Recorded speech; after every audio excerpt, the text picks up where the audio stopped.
На времето од островот камен не смеше да земиш, дрвче, никако. Сега ќе дојде ќе најде некоја џерамида од овие стари скопини што се. Ти си ја земе? Се земат или желти, или водни змии, особено многу имаат што земаат желти. И мали желти за миленичина. Кога имате време да бидете 3 дена во Преспа, тоа се доволно денови за да го планирате и за да ја планирате и посетата на големиот остров или Змискиот остров, како што е познат популарно меѓу народот овде во регионот, но и во Македонија. Но за да го посетите големиот остров, треба да добиете посебна дозвола од Националниот парк Галичица, бидејќи островот има статус на строго заштитено подрачје и затоа ви се неопходни дозволи од Националниот парк Галичица. Од тука, од Отешево до Коњско, од каде што потоа со чамец се оди до островот, има 30 на минути. Затоа ние сега тргнуваме до Коњско, од каде што ќе не пречека човекот кој ќе не пренесе до островот. Одиме до Коњско.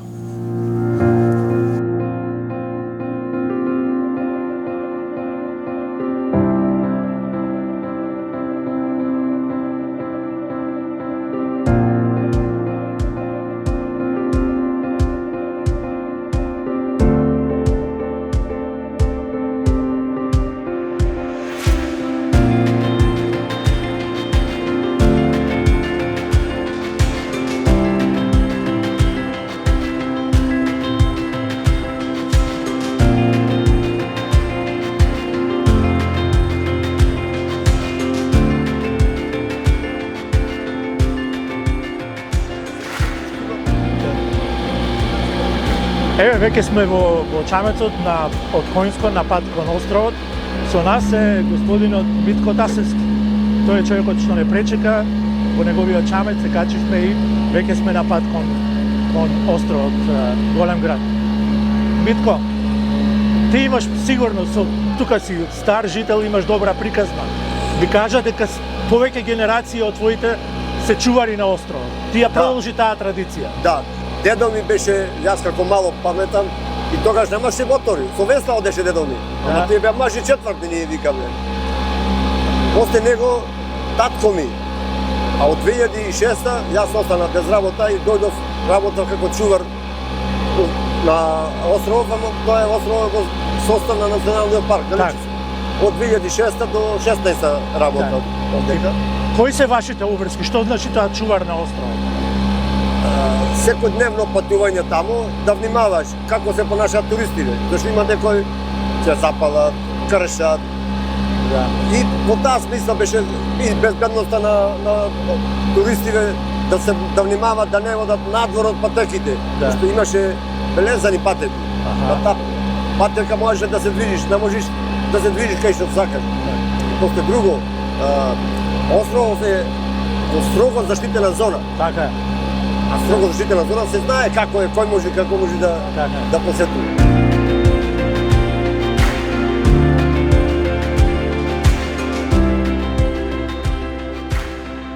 Островот е сочуван така, и како некоја изолирано место. Островот е сочуван прво од овај дозгора, после најмалку од луѓето е сочуван, најмалку од луѓето. Ние не знаеме да го искористиме. Ќе одиме овдека, сега ќе јај, ќе пијат, лименти, шиши на пластични, ѓубре, ќе се остави. Или тамо на плажа, или овде на плажа. Или ода тамо, ви каже, строго заштитена зона и друго, островот е, да речем, тројца газди има на островот. Националниот парк Галичица, Македонската православна црква и завод и музеј Битола. Така, пошто она строго заштитена. И не е дозволено каменот тамо. Старите на времето од островот камен не смеше да земиш, дрвче, никако. Сега ќе дојде ќе најде некоја џерамида од овие стари скопини што се. Ти си ја земе? Се земат или желти, или водни змии, особено многу имаат што земаат желти. И мали желти за миленичина.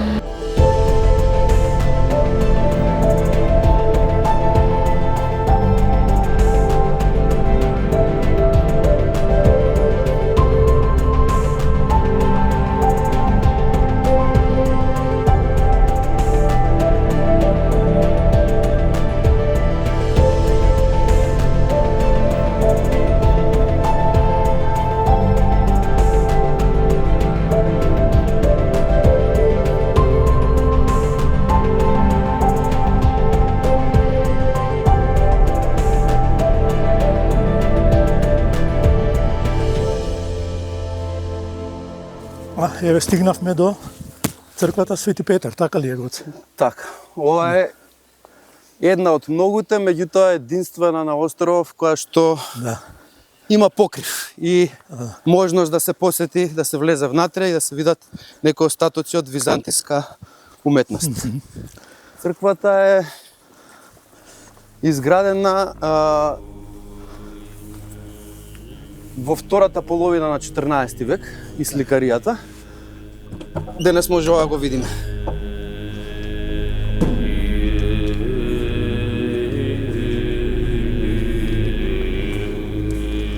Видно е оштетена, се гледа.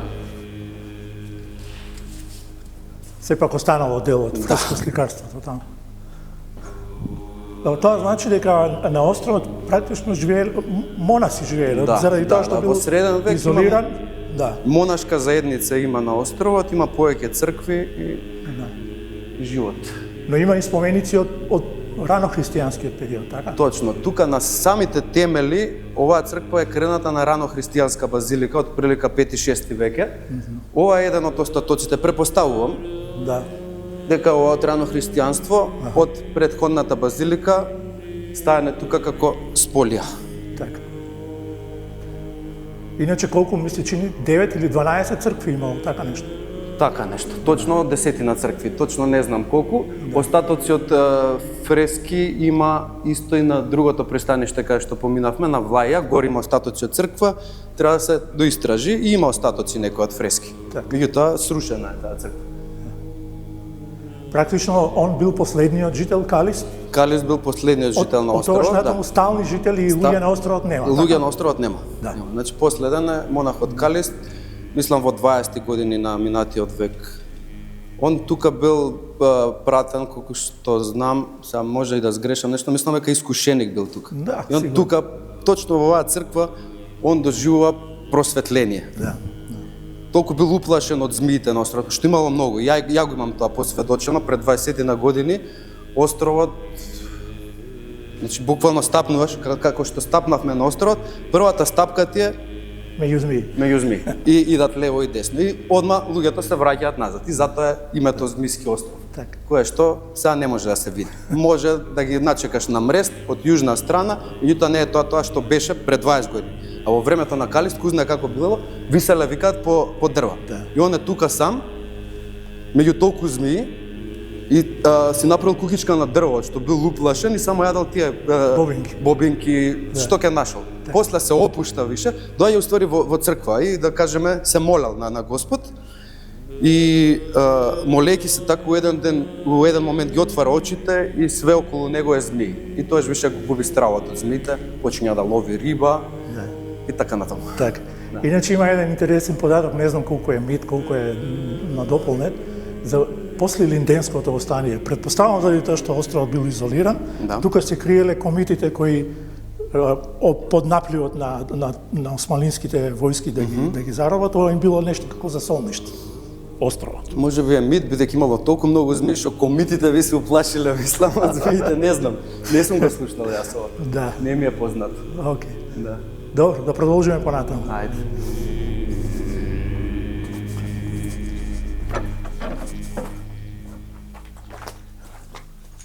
Имаше нешто што сакаше да ни покажеш?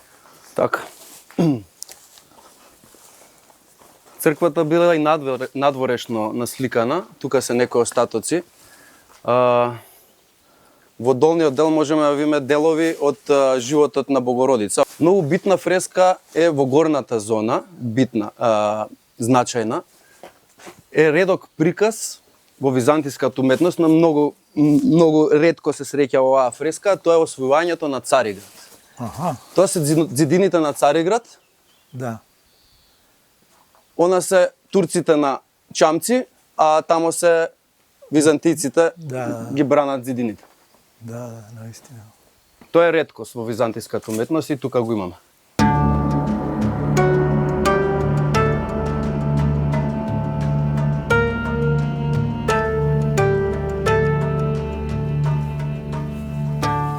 На оваа локација може да се видат повеќе историски слоеви. Тоа е интересно, бидејќи целиот остров едно што е значаен и заштитен заради природата.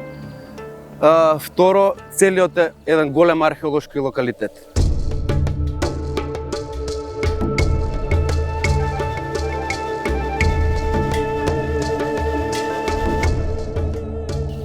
Островот е покриен со шума од фоја.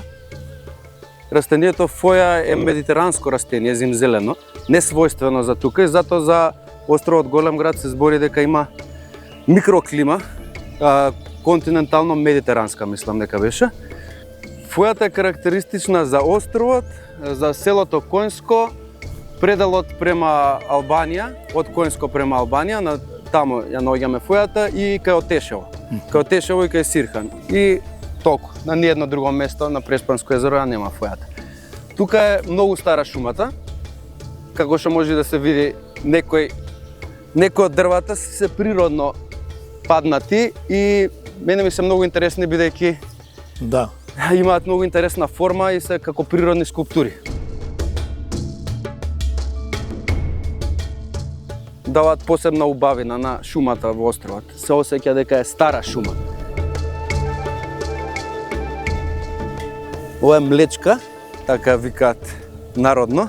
Латинското име не го знам. Ја има во овој предел на Преспа многу. Е интересна што навечер испушта мирис кој што потсеќа на препечено кафе. Исто ако се скрши, затоа се вика млечка, внатре има бела течност, која што е и отровна.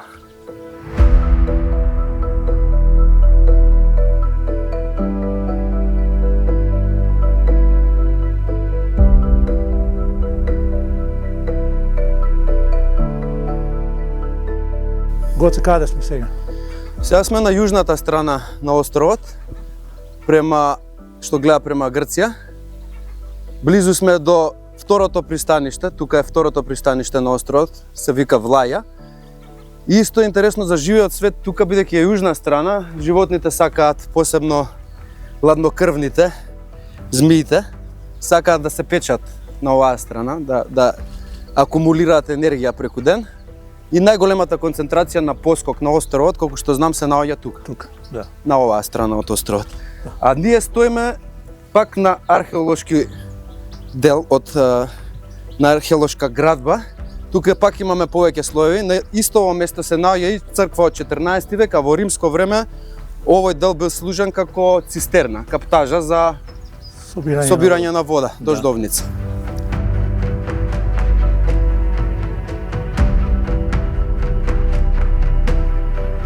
Позади нас се наоѓа една од најголемите колонии на корморани. Кормораните гнездат на островот Големград. Се птици преселници, птици кои што бараат многу риба за да се прехранат и затоа, бидејќи Преспанско езеро богато со рибен фонд, затоа и тука решили да гнездат. И нормално поради изолираноста и нема проток многу на луѓе. Дивиот свет бега од луѓе. Има два вида на корморани кои што гнездат, ја ги слушаме.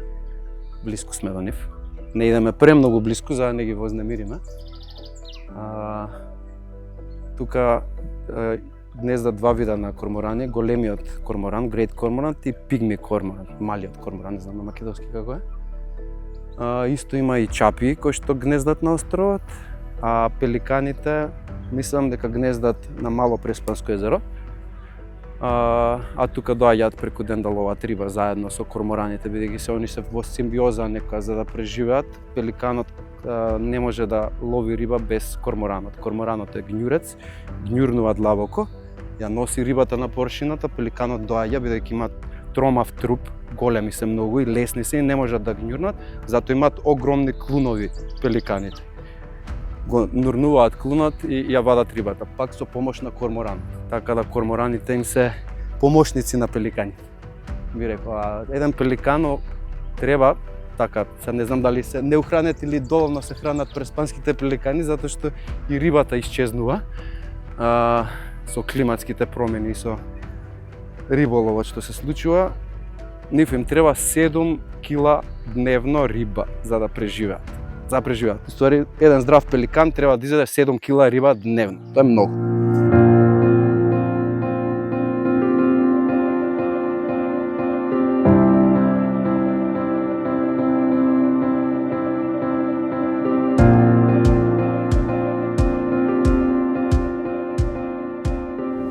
Заминуваме од островот Голем град или Змијски остров, како што е нели популарно познато, иако се уверивме тука дека тој се повеќе е птичји град отколку Змијски.